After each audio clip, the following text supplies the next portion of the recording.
ఓం నమః శివాయ. ఓం నమో నారాయణాయ. నరదృష్టి నివారణ కాళభైరవాయ నమో నమః. ఓం దిగంబరాయ విద్మహే సింహవాహనాయ ధీమహి తన్నో నరదృష్టి నివారణ కాళభైరవ ప్రచోదయాతు. హరి ఓం. మా ఛానల్కి స్వాగతం. చూస్తున్న వీక్షకులకు, ప్రేక్షకులకు, ప్రియ కాళభైరవ భగవద్బంధులకి స్వాగతం పలుకుతూ మమ్మల్ని ఎంతగానో ఆదరిస్తూ ఉండబడినటువంటి ప్రియ సోదర సోదరీమణులకు అందరికీ కూడా నూతన ఆంగ్ల సంవత్సర శుభాకాంక్షలు. అలాగనే అందరికీ భోగి, మకర సంక్రాంతి, కనుమ పండగ శుభాకాంక్షలు.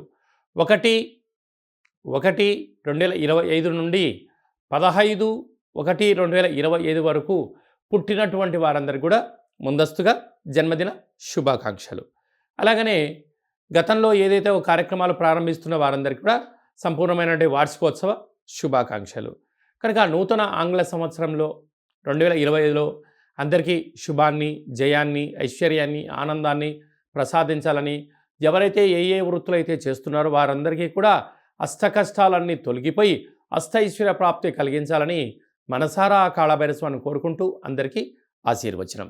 ద్వాదశ రాశుల్లో గ్రహ గమనాలు ఒకసారి వీక్షింపచేద్దాం. వృషభ రాశిలో దేవగురు బృహస్పతి సంచార స్థితి, కర్కాటక రాశిలో కుజ భగవానుడు సంచార స్థితి, కన్యరాశిలో కేతు భగవానుడు సంచార స్థితి, ధనుసు రాశిలో రవి బుధ సంచార స్థితి, బుధాదిత్య రాజయోగము. అలాగనే కుంభరాశిలో శుక్రుడు మరియు శని సంచార స్థితి, మీనరాశిలో రాహు సంచార స్థితితో ద్వాదశ రాశుల్లో గ్రహ గమనాలు ఈ విధంగా ఉన్నాయి.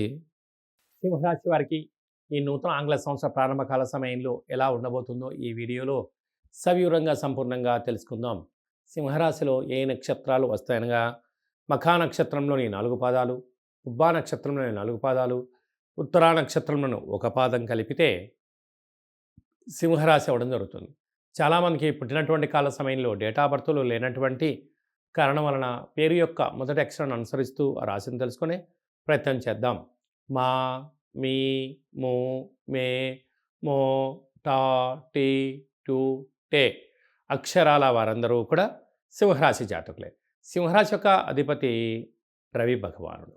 వీరికి రాశిలోనే ఉండబడినటువంటి రాశాధిపతి పంచమ స్థానంలో సంచారం చేయడం చాలా యోగదాయకం. 2వ స్థానంలో కుజుడు, పంచమ స్థానంలో బుధాదిత్య రాజయోగ కావడం వలన ప్రభుత్వ ఉద్యోగంలో ఉండబడిన వారికి ప్రభుత్వ ఉద్యోగ అవకాశాలు, ప్రభుత్వ ప్రమోషన్స్ రావడం, మీరు అనుకున్న ప్రాంతాన్ని ట్రాన్స్ఫర్ అవ్వడం, అక్కడే బుధుడు ఉండడం వలన నూతనమైన పెట్టుబడులు, వ్యాపారాలు, ఆకర్షణ, అద్భుతమైన ఆనందానికి సింహరాశి వారికి కొదవలేదు అని చెప్పి గమనించాలి. సప్తమ స్థానంలో శుక్రుడు శని సంచార స్థితి ఉండడం వలన ప్రేమికుల మధ్య సయోధ్య, భార్యాభర్తల మధ్య అన్యోన్యత, నూతనమైన ఏదైనా పనులు ప్రారంభించాలనుకున్నప్పుడు బంగారు ఆభరణాలు, విశేషమైన కార్యక్రమాలలో ఐశ్వర్యం, ఆనందం ఈ సింహరాశి వారి సొంతం అవుతుందని చెప్పి కూడా గుర్తుపెట్టుకోగలగాలి. అదే కాకుండా అష్టమంలో రాహు సంచార స్థితి ఉండడం వలన సీజనల్గా వచ్చే వ్యాధులు వీళ్ళని వెంటాడే పరిస్థితి ఉంటుంది. సకాలంలో తిండి, సకాలంలో నిద్ర, సకాలంలో ఏ పనులు అయితే చేయాలనుకుంటున్నారో అవి నెరవేర్చుకుంటూ వీలైనంత వరకు ఆవేశం, ఆలోచనను పెంచుకొని ముందుకెళ్ళగలిగితే దీర్ఘకాలిక వ్యాధులైనటువంటి sugar, thyroid, paralysis, brain stroke లాంటి వ్యాధులను నివారించే పరిస్థితి చాలా అధికంగా ఉంటుందని చెప్పి కూడా గమనించగలగాలి. భాగ్యస్థానంలో ఉండబడిన విశేష యోగదాయకం.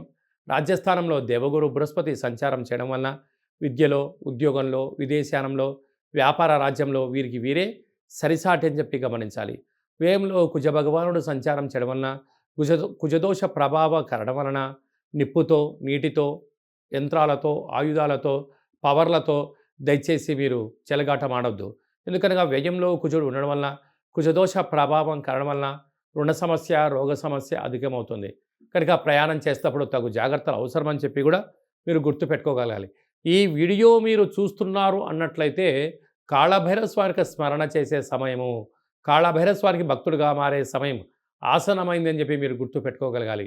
ఇన్ని వేల వీడియోలలో ఈ వీడియో మీరు చూస్తున్నారు అన్నట్లయితే కాళభైరవ స్వామి యొక్క ఆశీస్సుల వలన మీరు కష్టాలకు స్వస్తి పలికి ఐశ్వర్యం స్వాగతం పలకబోతున్నారు ఈ సింహరాశి జాతకులు అని చెప్పి కూడా గుర్తుపెట్టుకోవాలి.